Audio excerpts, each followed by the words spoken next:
welcome back. Kalian pecinta drama Korea pasti nggak asing dengan drakor satu ini.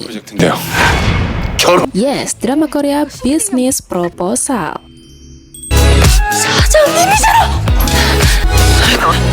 몸이 두 개라도 모자라겠어요. 제가 결혼하고 싶은 건 당신이라고요. Business Proposal sempat viral di seluruh Asia pada tahun 2022 silam. Diperankan oleh Kim Sejong sebagai Shin Hari. 안녕하세요. 사내맞선에서 신하리 역을 맡은 무한 긍정녀 김대정입니다. An Yosop sebagai Kang Tae-mo. 안녕하세요. 사내맞선에서 강태미 역할을 맡은 안유섭입니다. Solina sebagai Jin Young-so. 진영서 역할을 맡은 설인합니다. Drama ini bukan cuma sukses secara rating, tapi juga berhasil menciptakan standar baru untuk genre romcom kantor yang ringan, cepat, lucu, tapi tetap bikin baper. 감사합니다. 이벤트 좀 해주고 싶었어요. 그런 거라고 얘기하면 저 여자분 생색내면 멋 없잖아요. Nah, ketika Indonesia mengumumkan remake resminya, ekspektasi publik ini langsung tinggi nih. Nah, apakah versi Indonesia berhasil menangkap Magic versi Korea? Dan kenapa banyak kritik justru mengarah pada pemeran utama? Sebelumnya aku spill dulu sinopsis singkat Business Proposal versi Korea. Business Proposal menceritakan tentang Shin Hari, seorang karyawan biasa yang menggantikan temannya menghadiri kencan buta untuk menolak pria yang dijodohkan keluarganya. Namun, tanpa diduga pria yang ia temui ternyata adalah Kang Tae-mo, CEO di perusahaan tempat ia bekerja. 전 그쪽이 누군지도 모르고 나왔네요. 강태무라고 합니다. 읍스. 우리 회사 사장 강태모? 어디 안 좋습니까? 아니요. 아니요. Untuk menghindari identitas aslinya terbongkar, Hari berpura-pura menjadi wanita dengan kepribadian berbeda. Situasi menjadi semakin rumit ketika Tae-mo justru ingin menikah kontrak dengannya demi menghentikan tekanan kakeknya agar 그러지 segera 말고 menikah. 합시다 나랑 결혼. 이보세요. 무슨 결혼이 애들 장난이에요? 내가 결혼하고 싶은 건 당신이라고요. 됐어요. 뭐 잘 알지도 못하는 사람이랑 결혼을. 그럼 10번만 데이트합시다. 에? 뭘 잘한다는?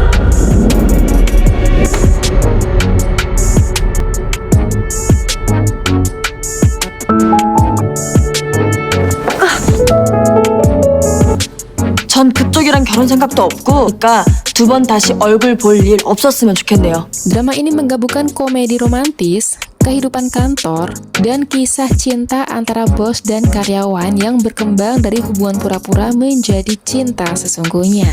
Jadi kenapa sih drama ini jadi sukses besar? Nah, yang pertama, tempo cerita yang cepat. Tidak ada episode yang terasa lambat, konflik langsung muncul dari awal. 다 같이 모여서 밥 먹자. 제가 좀 몸이 뜨거운 편이라서 속상해. 이런 식으로 저한테 관심 없으시면요.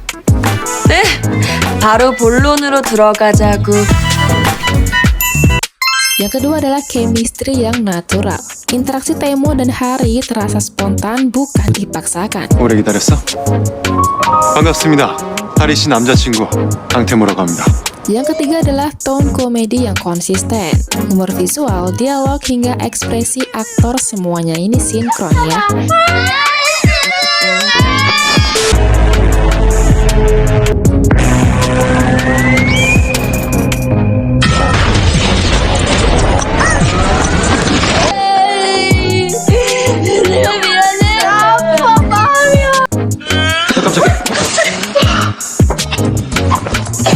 이제 회사 안에서 대놓고 연애질 하시겠다. 여기다. 엔지. 이 짧은 대사에 무슨 NG를 10번도 넘게 내세요.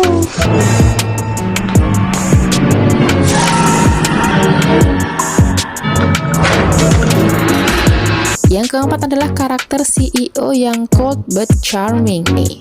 Yes, An Yosop berhasil menampilkan CEO dingin tapi tetap lovable. Dan ini penting, karakter Kang Tae-mo itu karismatik dahulu, romantis kemudian. 중에 망한 거 하나 없는 거 아시죠? 아주 결혼하고 싶은 건 당신이라고요. Ketika versi Indonesia diumumkan, banyak fans yang menaruh ekspektasi tinggi. Di antaranya, adaptasi lokal yang segar, chemistry baru, dan romcom Indonesia yang next level. Diperankan oleh Ariel Tatum sebagai Sari atau Gema, Caitlin Halderman sebagai Yasmin Munaf, Abizar Al-Ghifari sebagai Utama Wibowo, dan Ardhito Pramono sebagai Satrio. Well, secara sinopsis nggak ada yang berbeda nih. Bedanya, bisnis proposal versi Indonesia ini dibuat dengan versi film tanpa episode, dan makanan yang ditampilkan adalah makanan lokal versi Indonesia. Main di kantor. Namun, sejak trailer dirilis justru muncul banyak perdebatan nih. Apakah adaptasi lokal versi Indonesia ini cukup berhasil?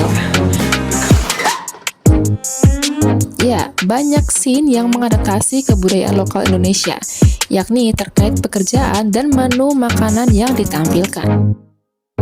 Orang tua Shinhari ini memiliki sebuah kedai ayam goreng di rumahnya, sedangkan versi Indonesia, orang tua Gema membuka sebuah warung pecel lele. Makanan yang ditampilkan pun sangat melokal, seperti kepiting saus Padang, pecel lele, siomay, dan makanan lainnya. Jokes yang ditampilkan pun sangat Indonesia sekali. Di versi Korea, Kang Tae-mo adalah CEO muda yang tegas, dingin, dominan, dan percaya diri ekstrim. 그리고 다방면으로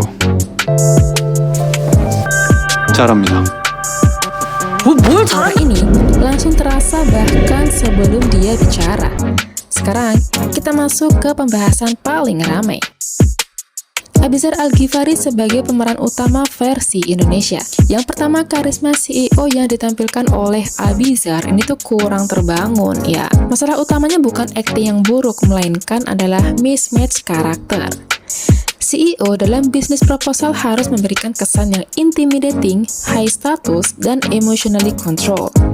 Namun, versi Indonesia terasa lebih seperti pria romantis biasa, kurang menampilkan sosok CEO yang elit. Akibatnya, konflik karyawan jatuh cinta pada bos ini sudah kehilangan tensi. Tak hanya peran Abizar yang disoroti, namun menurut aku second lead, yaitu asistennya, yang diperankan oleh Ardhito Pramono pun kurang menampilkan sosok asisten yang high status, justru lebih menonjolkan sisi komedi dan terkesan kurang karismatik. Banyak adegan romantis terasa seperti dialog yang dibaca, bukan dirasakan. Ya ganteng. Main.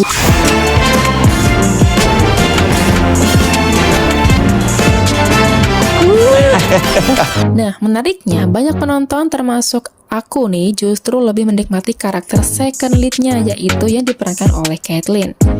Caitlin dalam memerankan sosok Yasmin menurut aku lebih hidup, ekspresif, natural, dan emosinya ini lebih jelas. Setiap kemunculannya membawa energi baru. Inilah fenomena yang jarang disadari nih, ketika second lead lebih relatable, penonton secara tidak sadar berpindah fokus secara emosional. Humor Korea sering menonjolkan pada reaksi berlebihan, situasi memalukan, dan timing komedi yang cepat.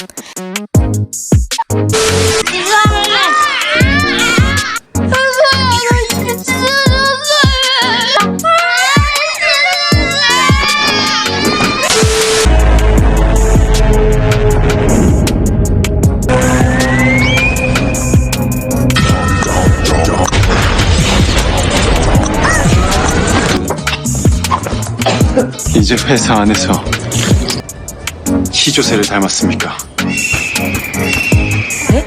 Sedangkan humor di Indonesia ini cenderung verbal, situasional, dan berbasis interaksi karakter.